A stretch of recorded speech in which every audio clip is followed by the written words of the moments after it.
آدم علیہ السلام کے بعد 1000 سال تک توحید پر قائم رہنے کے بعد ان لوگوں میں بت پرستی اس طرح شروع ہوئی کہ ان برے لوگوں میں بعض نیک لوگ بھی تھے۔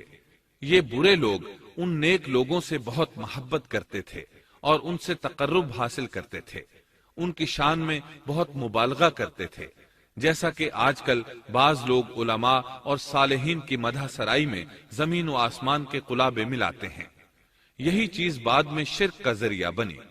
امام بخاری رحمت اللہ علیہ نے سورہ نوح آیت 23 میں اللہ کے فرمان اور انہوں نے کہا کہ ہرگز اپنے معبودوں کو نہ چھوڑنا اور نہ ود اور سوا اور یغوث اور یعوق اور نصر کو چھوڑنا کی تفسیر کرتے ہوئے ابن عباس رضی اللہ عنہما سے روایت کی ہے۔ وہ فرماتے ہیں کہ یہ نوح علیہ السلام کی قوم کے بعض نیک آدمیوں کے نام ہیں۔ جب وہ فوت ہو گئے تو شیطان نے ان کی قوم کے دل میں یہ بات ڈال دی کہ جہاں وہ حضرات بیٹھا کرتے تھے وہاں ان کے بت بنا کر رکھ دو اور ان کو وہی نام دو جو ان بزرگوں کے تھے۔ انہوں نے ایسا ہی کیا اور پتھر کے بت بنا کر ان کے نام ان بزرگوں والے رکھ دیے۔ اس وقت تو بتوں کی پوجا نہ ہوئی، لیکن جب یہ لوگ فوت ہو گئے اور علم مٹ گیا تب ان کی پوجا ہونے لگی۔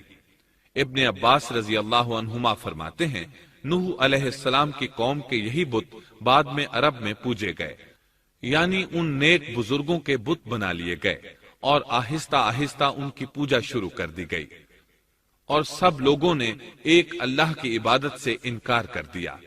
نوح علیہ السلام اکیلے اس دنیا میں موحد اور توحید پرست باقی رہ گئے۔ نوح علیہ السلام کا نسب کچھ یوں ہے: نوح بن لامک بن متو شلح بن ادریس۔ اس طرح ادریس علیہ السلام ان کے پردادا ہوئے۔ اس وقت لوگوں کی عمریں بہت طویل ہوتی تھیں، اس لیے ہم کہہ سکتے ہیں کہ ادریس علیہ السلام کئی 100 سال زندہ رہے اور نوح علیہ السلام 1000 سال سے بھی زیادہ عرصہ زندہ رہے۔ عمریں لمبی ہونے کی وجہ سے ادریس علیہ السلام اور نوح علیہ السلام کے درمیان کافی مدت بنتی ہے، اور اسی مدت کے دوران کفر و شرک نے زور پکڑا اور بتوں کی عبادت شروع ہو گئی۔ تب اللہ تعالیٰ نے نوح علیہ السلام کو زمین میں مبعوث فرمایا۔ ابن عباس رضی اللہ عنہما سے روایت ہے کہ نبی صلی اللہ علیہ وسلم نے فرمایا آدم علیہ السلام اور نوح علیہ السلام کے درمیان 10 قرن تھے۔ ایک قرن 100 سال کا ہوتا ہے۔ آدم علیہ السلام کے 1000 سال بعد تک لوگ توحید پر قائم رہے، پھر آہستہ آہستہ شیطان نے انہیں شرک کے راستے پر ڈال دیا، شرک عام ہو گیا، ایک اللہ کی عبادت بالکل ختم ہو کر رہ گئی۔ تب اللہ نے نوح علیہ السلام کو مبعوث فرمایا، انہوں نے اللہ کی طرف دعوت دی، انہوں نے بہت مشقت اٹھائی، جیسا کہ سورہ نوح میں اللہ فرماتے ہیں اللہ تعالیٰ بخشش اور رحم کرنے والے کے نام سے شروع کرتا ہوں۔ یقیناً ہم نے نوح کو ان کی قوم کی طرف بھیجا کہ اپنی قوم کو ڈراؤ اور خبردار کر دو، اس سے پہلے کہ ان کے پاس دردناک عذاب آ جائے۔ نوح نے کہا اے میری قوم، میں تمہیں صاف صاف ڈرانے والا ہوں کہ تم اللہ کی عبادت کرو اور اس سے ڈرا کرو اور میرا کہنا مانو، تو وہ تمہارے گناہ بخش دے گا اور تمہیں ایک وقت مقررہ تک چھوڑ دے گا۔ یقیناً اللہ کا وعدہ جب آ جاتا ہے تو موقوف نہیں ہوتا، کاش تمہیں سمجھ ہوتی۔ نوح علیہ السلام تبلیغ کے سلسلے میں سخت محنت کرتے، دن رات لوگوں کے گھروں اور ان کے اجتماعات میں جا جا کر انہیں دعوت دیتے۔